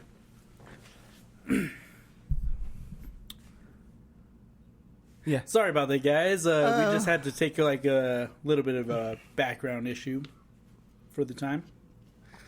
For Might sure. be a background issue. I don't know if anybody's heard it or not. Yeah. Just something I had to make sure that wasn't getting in the background. Anyways, We were Games. on. We were on games. We were wrapping up games. we were wrapping up games. Yeah. And again, I think this is something very similar to anime, to where most games actually have comedy portrayed in it. Yeah, I think they do. Like, I think a lot of games nowadays have more comedy within them because obviously you can't just appeal to one thing in general.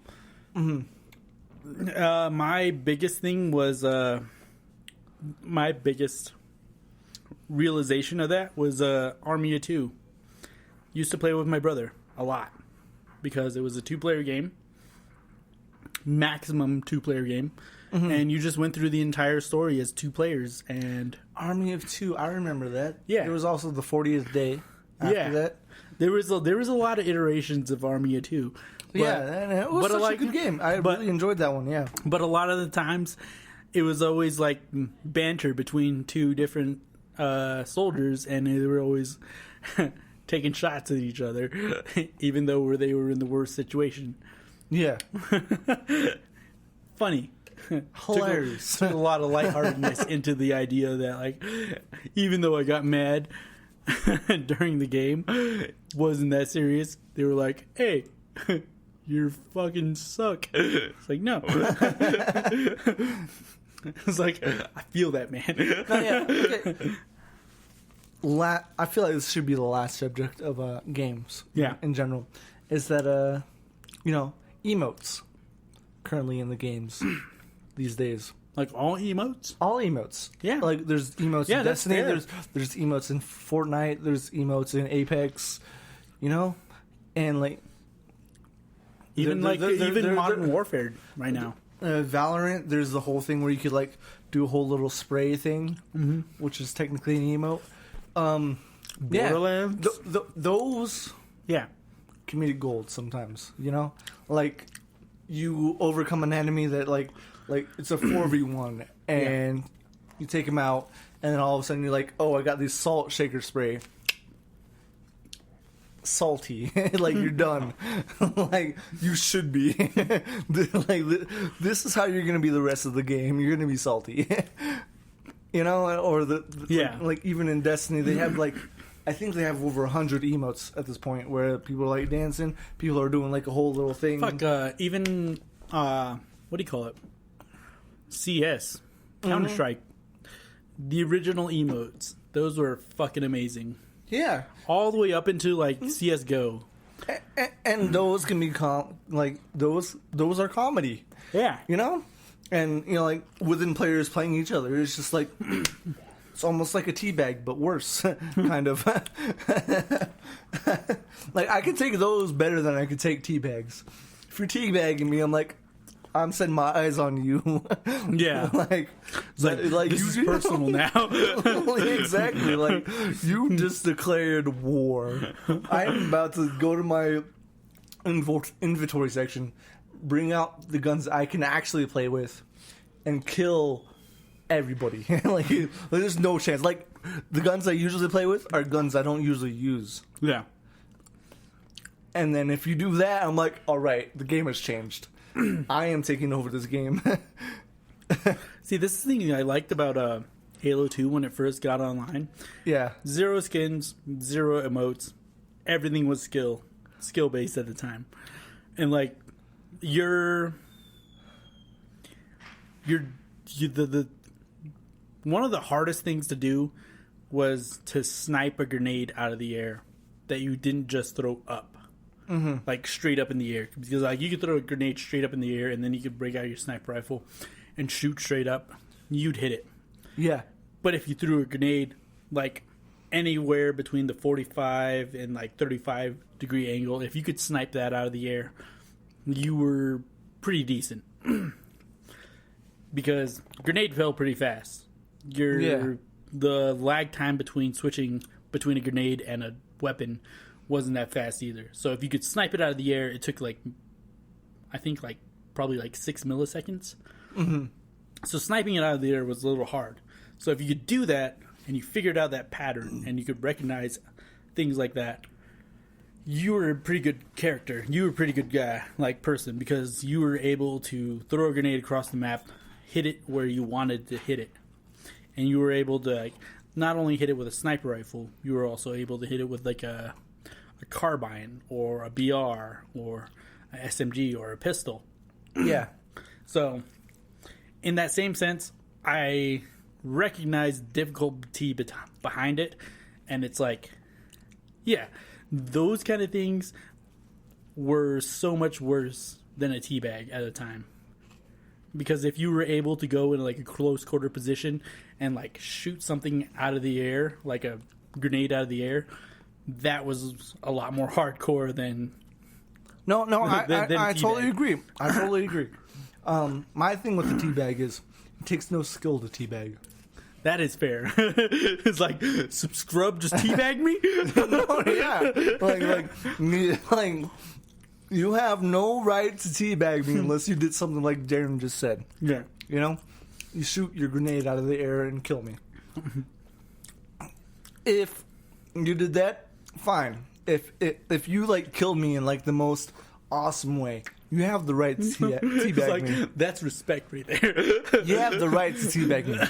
If you just regularly kill me because there was a 3v1, yeah, and then you come and teabag me, my goodness, that's a hell no. That's a fuck you. That's like, all right, you just brought out the inner like competitor in me, which is really hard to bring out most times. But if you teabag me without anything other than saying you killed me one time because of luck,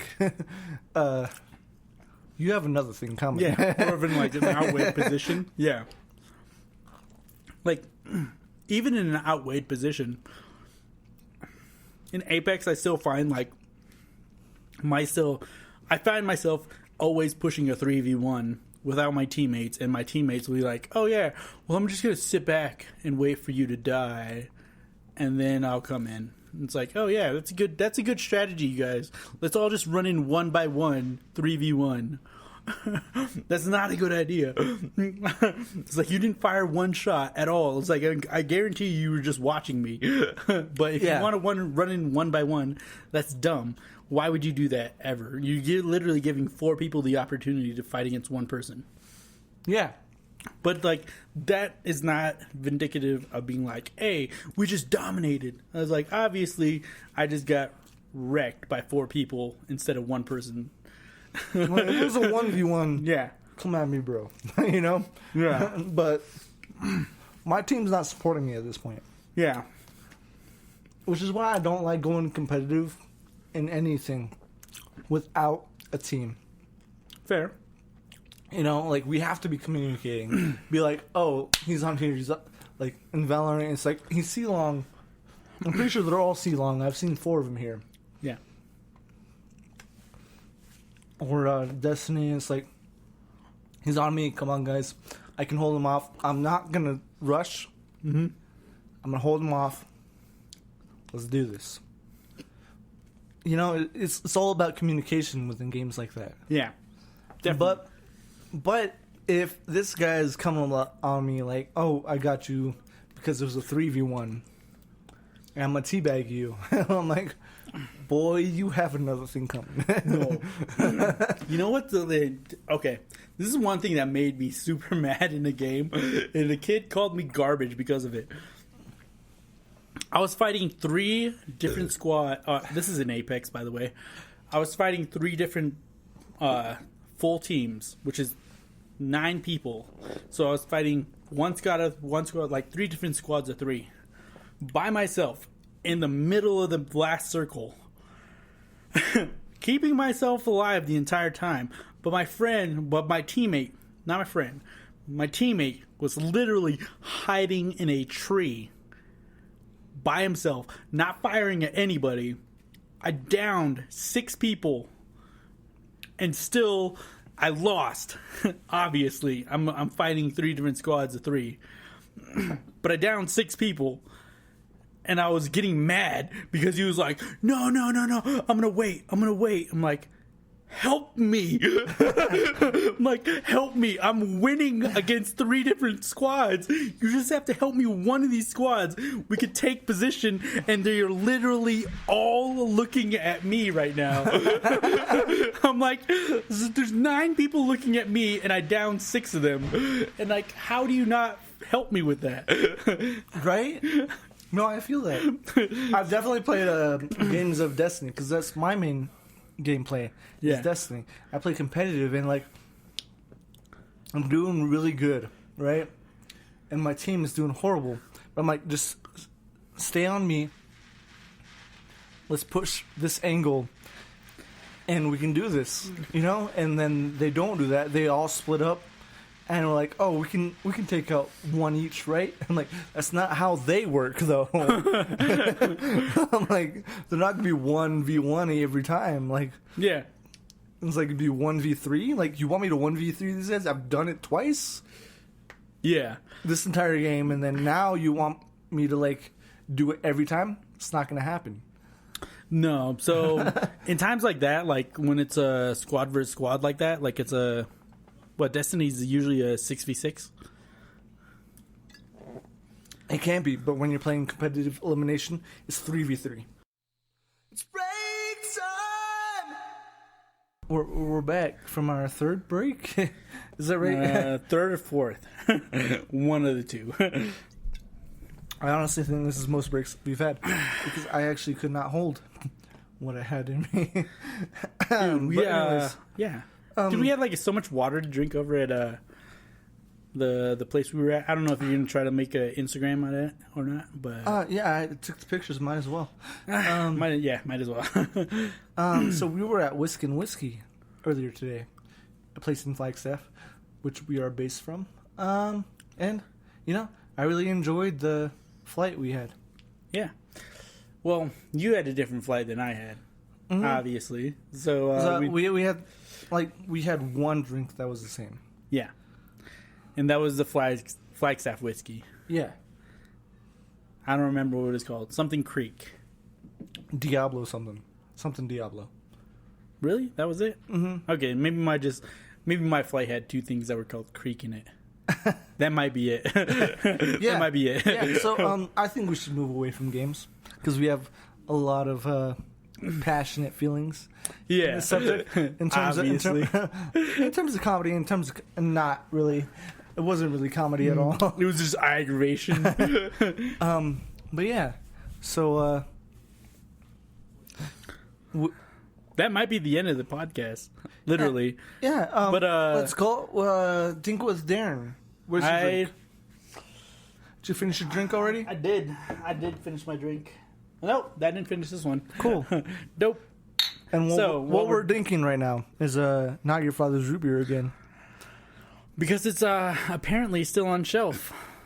It's amazing. We thought it wasn't. It is now. Yeah. It still is. Like a few podcasts ago, we mentioned that we haven't found this thing in months. And it's been on the shelf ever since. So we're still going. We're still going with it. This is one of those things that you can drink while keeping your mind with you. Yes, and including with Dinkin with Darren, it's also nightcap. Nightcap. Yeah, which includes drink of the night. Correct? Not yes. correct? Yeah, very correct. Cool. That is drink of the night. What would you consider yours?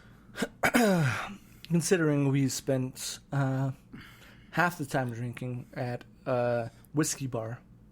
Yeah. You're going to go with one of the whiskeys? I want to. You want to? But my drink of the night is a Lost Highway, a double black IPA by Mother Road Brewing. I think I've stated this before. One of my favorite breweries in town. And I stayed very this local last time, and I remember hearing this because I was editing part of the podcast last time. But yeah, Mother Road Brewing is my favorite brewery in town here in Flagstaff. But yeah, if you have a chance to ever try out Mother Road, do it because they never disappoint. Yeah, everything they got, not had a bad experience. Anything they've ever put out. So Darren, what's your drink of the night? So it does have to be one of the whiskeys that we tried at Whisk and Whiskey. Was Pendleton. Amazing. Yeah, it really had it had everything I wanted in a whiskey.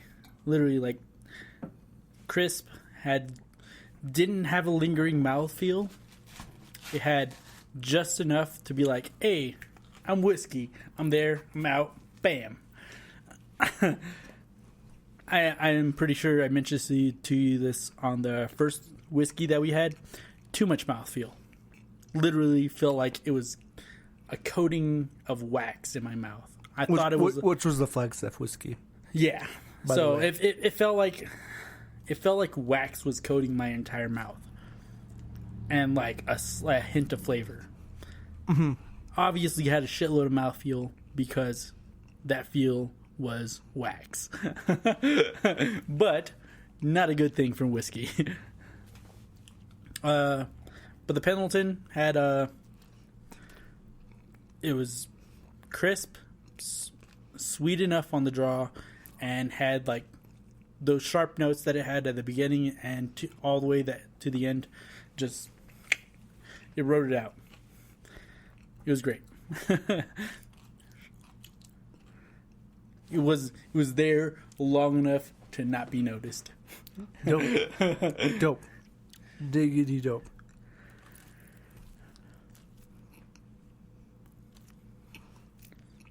I think that's the end. I really do. So one thing I thought we should start bringing up is news of games, anime, movies, Just news in TV, general. news in general, like new news. You know. Okay. And it's like this isn't obviously going to be like It what might people not come to for the news, but like people listening to this and be like, oh, that's something new. Yeah. Something new for me in terms of that is the FDA this past June just released a game that's approved by the FDA in terms of Food and Drug Administration. to help with ADHD. What? A game that came out that What helps is with ADHD. I don't remember what it's called.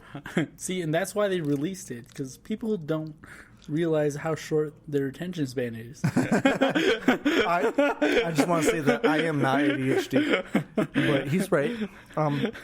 But it's the only thing that came out approved by any organization to help with ADHD. Any game. Do you remember how it helps at all? I don't. I don't. You just remember like it's I just remember it being a thing. being approved. Okay, that's crazy. And I'm sure if you look it up, you can find it easily on the internet. Yeah, like we're not your Google research. You could do that yourself